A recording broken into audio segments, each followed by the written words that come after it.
This video is about one of the most important skills you can develop for emotional well-being. Learning how to truly feel your emotions instead of fighting them. If I could teach just one psychological tool to everyone in the world, it would be this concept of willingness. The ability to be present with your emotional experience exactly as it is. When you master willingness, something remarkable happens. All that energy you've been wasting trying to suppress, avoid, or battle your emotions suddenly becomes available to you again. Instead of being trapped in an exhausting struggle with your feelings, you find yourself with renewed capacity to focus on what truly matters in your life. This video concludes the foundation section of our course, where we've focused on developing non-judgmental awareness of emotions. Now we're ready to move into more advanced skills for working with difficult emotional states. But first, we need this crucial bridge. The ability to stay present with discomfort long enough to process it effectively. The universal struggle with emotional pain. Every single one of us has moments when we desperately wish we didn't have to feel certain emotions. The ache of sadness, the grip of anxiety, the weight of depression. These experiences can feel unbearable. Yet here's the paradox. Our emotions, even the painful ones, are fundamental to what makes us human. They're the source of our deepest connections, our most profound joys, and our capacity for meaning. Without the ability to feel sadness, we couldn't truly experience love. Without anxiety, we wouldn't have motivation to protect what matters to us. The very emotions we try to push away are often the ones that make life rich and meaningful. To understand why willingness works, let's consider a simple but powerful analogy. Imagine holding a heavy brick at arm's length. The longer you hold it this way, the more exhausting it becomes. Your muscles start shaking, your energy drains, and eventually you might collapse from the effort. This is exactly what happens when we try to keep our emotions at a distance. That brick represents any difficult emotion: grief, fear, shame. The act of holding it away from us through avoidance, suppression, or resistance actually makes the burden heavier over time. Many of my clients with chronic anxiety or depression are some of the hardest working people I know when it comes to trying to manage their emotions. They put tremendous effort into avoiding or controlling their feelings, only to find themselves more exhausted and hopeless. The solution isn't to try harder. It's to try differently by bringing the brick closer. Willingness, a radical approach to emotions. Willingness is the practice of making space for your present moment experience, exactly as it is. It means allowing yourself to feel what you feel without immediately trying to change it. This doesn't mean you want to feel pain. It doesn't mean you agree with the thoughts that might accompany difficult emotions.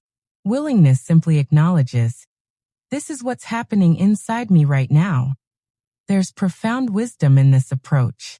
When we stop fighting reality, we stop wasting energy on an impossible battle. Think of willingness like stopping a tug-of-war. When you drop your end of the rope, the struggle simply ends. The process is similar to how we process physical pain. If you've ever had a deep tissue massage, you know that resisting the pressure only makes it hurt more. But when you relax into it, breathe through it, the same pressure can become tolerable, even therapeutic. The step-by-step practice of willingness. Developing willingness is a skill that gets stronger with practice. Here's how to cultivate it. 1. The art of neutral description. Begin by describing your emotional experience without judgment. Instead of, "This anxiety is terrible," try, "I notice tightness in my chest and rapid thoughts." Use sensory-based language. Location: where in your body you feel it. Quality: sharp, dull, heavy, fluttery. Intensity: on a scale of 1 to 10. Movement: does it change or stay constant? This objective observation creates crucial space between you and the emotion. 2. Cultivating beginner's mind. Approach your emotions with curiosity, as if studying them for the first time. You might ask, what does this sadness feel like physically? If this anxiety had a shape, what would it be? How is this anger different from yesterday's frustration? Research shows that curiosity activates different brain pathways than fear or avoidance, literally changing how we experience emotions. 3. The paradoxical power of allowing. Here's where willingness gets interesting. Try gently saying to your emotion, "You can stay as long as you need. I have room for you." This doesn't mean you enjoy the feeling. It means you stop expending energy trying to make it leave. Often, this very acceptance allows emotions to naturally shift. 4. Grounding in the present. When emotions feel overwhelming, use these anchors. Feel your feet on the floor.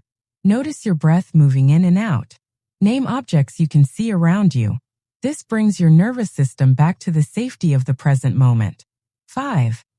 The body-emotion connection. Emotions live in the body. Place a gentle hand where you feel the sensation strongest. Imagine breathing warmth into that area.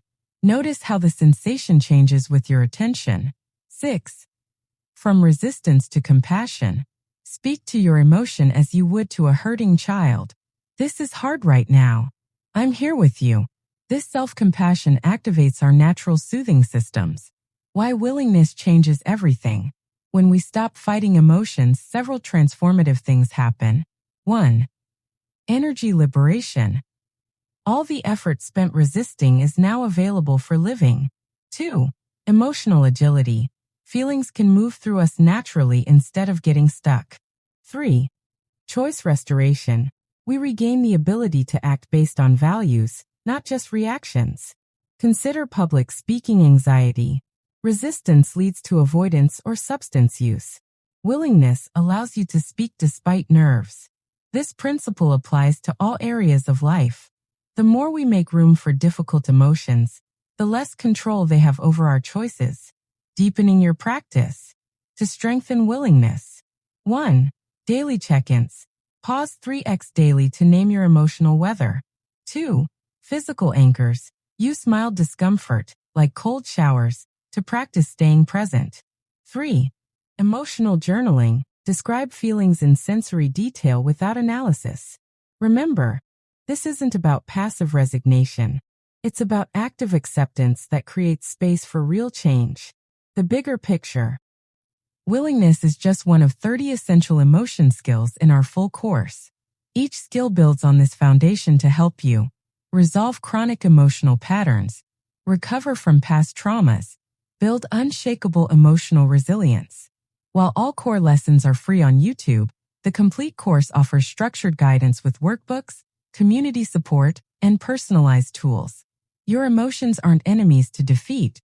They're messengers to understand. When we stop fighting them, we start learning from them. That's when real transformation begins. What emotion have you been resisting lately? How might willingness change your relationship to it? Share your thoughts below and remember, every feeling is valid and every feeling will pass. Thank you for tuning in to this mindful episode of Bipolar Talks. We hope this conversation gave you permission to breathe, reflect, and maybe release something heavy. If this episode resonated, please like, comment, subscribe, and share.